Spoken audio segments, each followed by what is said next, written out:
날 향해 와도 주와 함께 날아오르리. 폭풍 가운데 나의 영혼 잠잠하게 주를 보리라.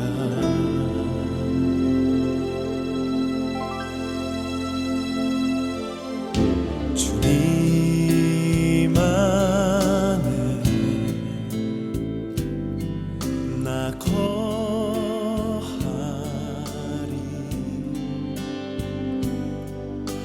주 능력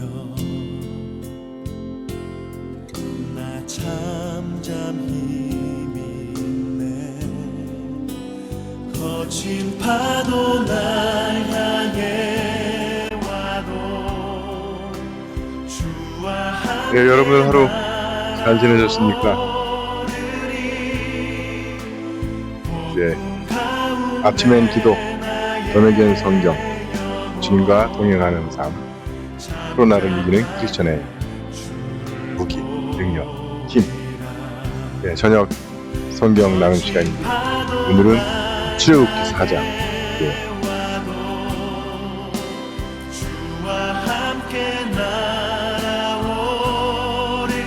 어제 3장에서 하느님 발견한 것 바로 그 힘. 여러분들의 손길을 알겠습니다. 어느 수준입니다.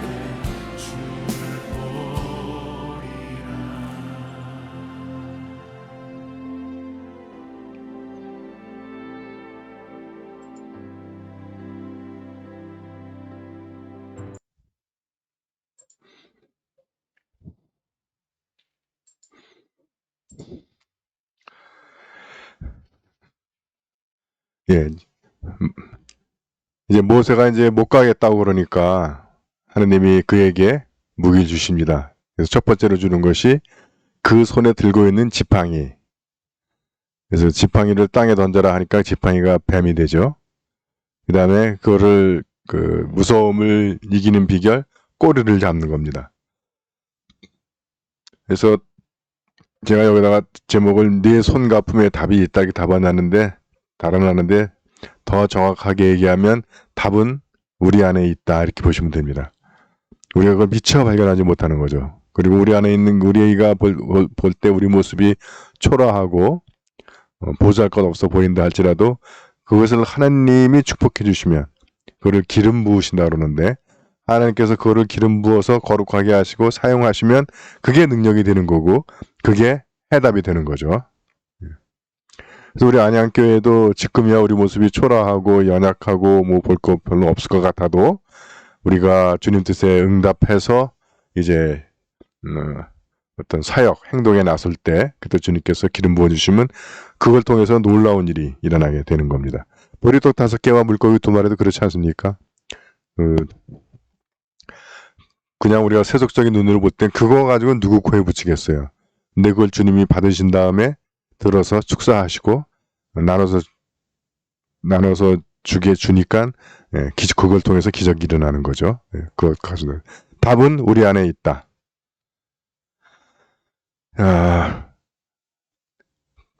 이제 그 모세의 핑계, 주여 죄송합니다. 저는 도무지 말자간이 없는 사람입니다. 그러니까 이게 이걸 왜 잡았냐면 계속 지금 모세는 못 가겠다 그러는 거예요.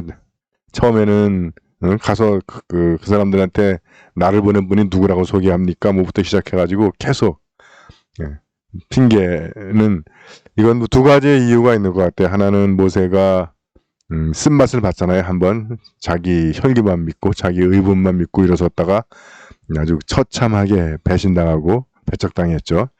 그 쓰라린 그 아픔이 있어서 트라우마죠. 진짜 트라우마가 있어서 못하겠다 하는 것일 수도 있고 또 한편으로는 자기가 한번 나서 봤으니까 그 일이 그렇게 쉽지 않다, 만만치 않다 라고 하는 거를 아는 거죠. 그래서 이제 못 가겠다고 그러는 겁니다. 근데 이게 중요한 포인트예요. 성경에 보면 예언자들도 그렇고 거의 대부분이 못하겠다고 해요.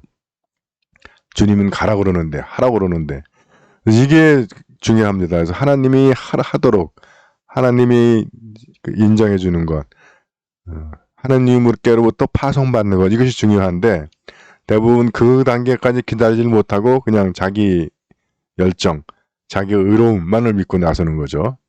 그랬다가 대부분 참담한 실패를 경험하게 되는 겁니다. 그래서 저는 말을 못한다, 입이 둔하고 혀가 굳은 사람이다. 그러니까 하나님께서 누가 사람에게 입을 주었느냐, 누가 벙어리나 기머거리를 만들고 눈을 열어주거나 안 못 보는 장님이 되게 하느냐, 야훼가 아니냐. 그래서 중요한 말씀입니다. 어서 가거라. 내가 입을 열 때 내가 도와 내가 무슨 말을 해야 할지 가르쳐 주리라. 예. 그래서 주님이 파송하는 사람, 주님이 파견하는 보내는 사람은 주님이 책임을 져 주시는 거예요. 그래도 또 이제 버티니까 이제 하나님께서 모세에게 너에게 내 형 아론이 있지 않냐. 그래서 그는 말을 썩 잘하는 사람이라서 이미 하나님이 준비하신 일이 있죠. 아론이 모세를 만나러 오고 있다는 거예요. 그래서 그를 네 대변인으로 써라. 그래서 내가 할 말을 그에게 들려주고 그의 입에 넣어주어라. 그래서 16절 말씀 아주 중요한 말씀. 그가 너를 대신하여 백성에게 말해줄 것이다. 그는 너의 입이 되고 너는 그에게 하느님처럼 되리라. 예. 요게 이 예언자와 하느님의 관계, 또 저희 선지자들도 그렇죠. 관계입니다. 그가 할 말을 하느님이 넣어주시죠. 예언자들이. 그래서 예언자들은 하느님의 입.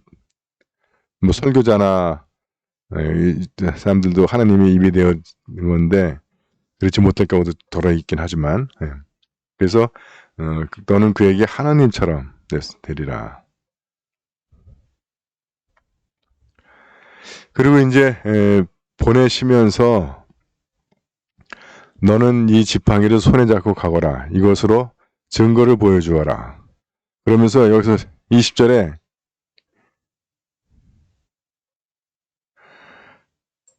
하느님의 지팡이란 말을 해요. 원래 이 지팡이는 모세가 양칠 때 쓰는 지팡이잖아요. 근데 그것이 하나님께서 던져라, 뱀 되고 다시 집어라, 이 과정을 통해서 우리 말로 식으로 하면 세례를 받은 거야. 성화됐다고 얘기해요. 거룩해진 거예요. 그러면 그 순간부터 이것은 모세의 지팡이가 아니라 하나님의 지팡이가 되는 겁니다. 또 하나 우리가 하나님의 지팡이 그러면 우리가 연상해야 할 것이 시편 23편에 내가 사망의 음침한 골짜기를 다닐지라도 주님의 막대기와 지팡이가 나를 안위하시니 두려울 것이 없다. 지팡이라고 하는 것은 물론 지휘할 때도 쓰지만 양떼를 몰고 갈 때 목자가 주로 사용하는 것이 늑대가 달려들 때 늑대를 쫓아내는 것으로 사용할 수도 있고, 또 열에서 이탈하는 놈을 두드려서 다시 열로 집어넣는 그런 다양한 역할을 합니다. 그리고 야곱에게 있어서는 그가 환도뼈를 두들겨 맞고 쩔뚝거릴 때 짚는 거고, 근데 우리가 의지하고 우리를 인도하고 우리를 보호하고 우리를 또 제자리로 돌려주는 것, 하느님의 말씀이죠. 그래서 모세의 손에는 말씀, 하느님의 지팡이 같은 의미입니다. 그 다음에 23절부터는 이게 굉장히 난해한 구절이에요. 근데 이거를 이해하는 키가 23절부터 읽어야 될 것 같아요. 24절까지 읽으면 모세가 길을 떠나가다가 한 곳에 이르러서 밤을 묵는데 야훼께서 찾아오시어 그를 죽이려고 하셨다. 이게 이상하잖아요. 하나님이 가라 그래 놓고 또 갑자기 또 쫓아오셔서 죽이려고 드는 건 뭐야. 그래서 십보라가 모세의 아내죠. 돌칼로 제 아들의 포경을 자르고 그것을 모세의 발에 대며 당신은 피로 얻은 나의 신랑입니다. 그러자 야훼께서 그를 놓아주셨다. 요거로만 읽으면 참 이해하기가 어렵습니다. 근데 앞에 내가 너에게 내 아들을 보내어 나를 예배하게 하라고 일렀건만, 이건 파라오한테 하는 말이에요. 너는 그를 내보내지 않았다. 들어라. 내가 이제 너의 맏아들을 죽이리라. 이게 이제 출애굽기 12장에 있는 6월절 사건입니다. 그래서 이것 때문에 많은 사람들이 참 난해하다고 그러고, 그나마 이제 가장 많은 지지를 받는 해석은 어떤 거냐면은 원래 이스라엘 백성들은 난지 8일 만에 할례를 받거든요. 근데 여기서 이 아들은 둘째 아들이에요. 그러니까 첫째 아들은 할례를 했는데 둘째는 안 한 거예요.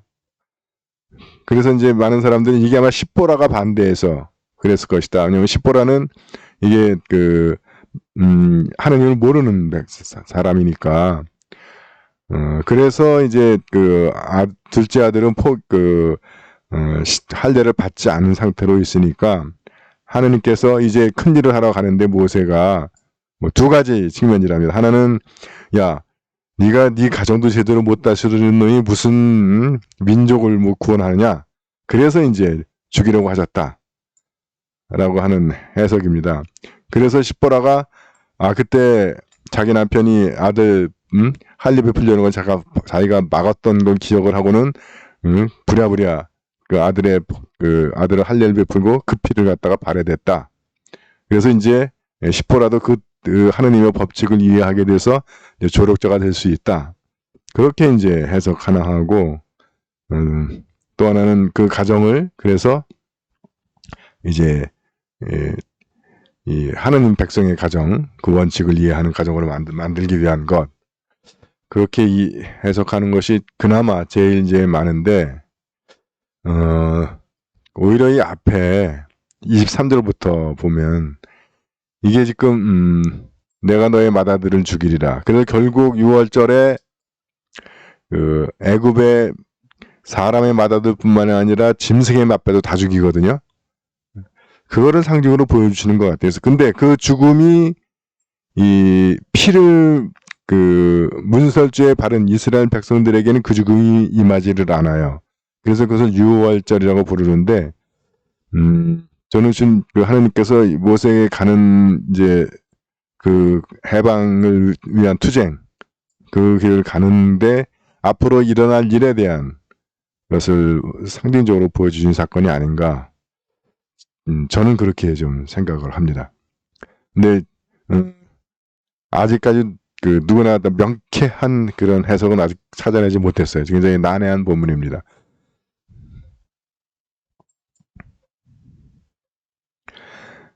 그래서 이제 모세가 가는데 아론은 모세를 만나러 광야로 나가라 하시는 야훼의 말씀을 듣고 하나님의 산에 가서 그를 만나 입을 맞추었다.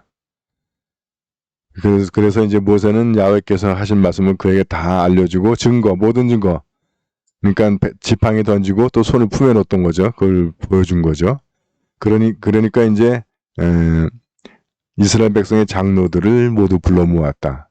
그리고 이제부터 이제 아론이 말하는 거예요. 아론은 야훼께서 모세에게 하신 모든 말씀을 그들에게 들려주고 백성 앞에서 증거들을 보여주었다. 그리고 백성들은 믿었다. 네. 그전에는 모세를 받아들이지 않았죠. 근데 여기서 백성들은 믿은 거예요. 그래서 이스라엘 백성을 찾아오시어 자기들이 당하는 괴로움을 살펴주셨다는 말을 듣고 땅에 엎드려 예배하였다. 예, 이제 예배가 부활하는, 예배가 부흥되는 사건이 일어납니다. 여기서 중요한 것은 글쎄 모세는 아마 말보다 주먹이 빠른 사람인 것 같아요. 보면 그죠? 자기가 욱하고 올라오면 그냥 죽이고, 또 동족이 싸우는 걸 보고 말리려고 들어갔다가 오히려 배척당하고. 그래서 하나님께서 아론을 붙여주십니다. 그래서 아론은 말을 잘했던 모양이죠. 그래서 여기서 지금 그 아론의 이 설명을 통해서 이제 모세가 이스라엘 백성들의 장로들에게 받아들여지는 장면입니다. 우리가 볼 수 있는 것이 동력, 함께 사역하는 것. 그래서 물론 모세는 하나님께로부터 직접 지시를 받았지만, 그렇지만 대백성들을 상대하는 것은 주로 상대하는 것은 아론이 하는 거죠. 그렇게 우리는 각자 하나님께 받은 달란트, 은사, 재능들을 서로 통해서 서로 하나의 목표, 하늘나라, 하나님의 뜻, 그걸 이루기 위해서 동력하는 것, 협업하는 것, 이게 중요한 것 같습니다. 실제로 성경에 보면 그런 일들이 많아요. 대표적인 사람이 바나바와 바울입니다. 나중에 이제 바울이 더 유명해지지만 사도행전에서는 바나바가 훨씬 유명한 사람이에요. 근데 이제 서로 역할을 나누어서 그 대중들한테 연설하는 사람은 바울이 주로 하고 편지 쓰고 그런 일을 서로 나눠서 합니다. 여기까지. 그래서 내 안에 있는 능력 또는 우리 교회 공동체 안의 능력은 무엇일지 한번 좀 여러분 생각해 보시고요. 네, 우리는 이 협업을 어떻게 하고 있는지, 서로 동역하는 데 있어서 우리는 얼마나 서로 호흡이 잘 맞는지, 그리고 내가 나의 인생을 가는 데 있어서 하나님께로부터 받은 나의 지팡이는 어떤 것인지 한번 생각해 보셨으면 좋겠습니다.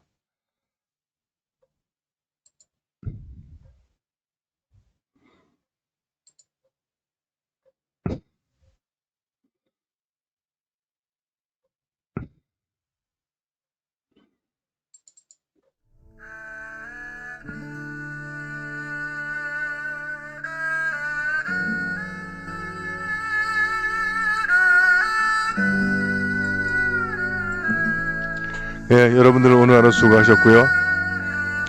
주님과 함께 편한 밤 주무시기 바랍니다. 사랑합니다. 오직 주의 사랑에 매여 내 영 기뻐 노래합니다.